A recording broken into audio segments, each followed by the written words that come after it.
And we're live.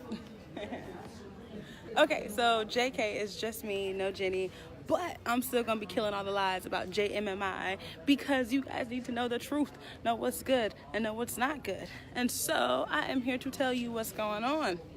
And so I'm gonna talk a little bit more about my testimony and JMMI.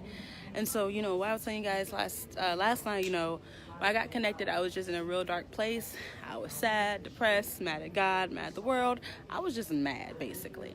And so when I got connected, there was like this light at the end of the tunnel, finally, and I had hope. And so I started calling in every day for dream interpretations. I was, calling in for prayer. I was listening to his audio. I was listening to all his products, whatever. I just got connected. I started sewing into the ministry, and blessed is an understatement.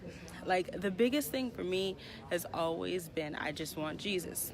I even told one of the guys on staff, I was like, before, they just had a mega crusade back in August, we just had a mega crusade back in August. And so that's where, it's a big event. Thousands of people all across the world, they'll come in. Jesus walks into the room, he starts touching people, he starts healing people, and it's like, it's insane. It's nothing like you've experienced before, right?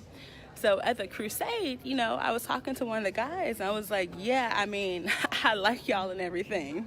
But if Jesus don't show up, this is just a waste of time. And I'm good if he don't show up, right? The crusade was like gonna be the end all be all. I was like, if Jesus don't show up, if this don't change me, if this ain't as great as I think it is, because I'm risking a lot just to be here. If it's not what I think it is or what I believe it to be, I'm good, I'm out.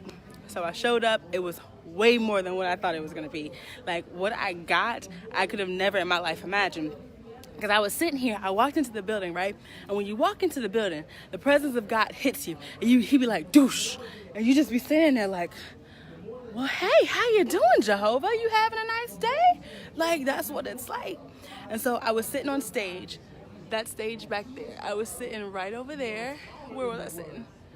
Somewhere back there behind the piano, right? Not behind the piano, but anyways, back in that section back there, that's actually where Jesus came and he stood.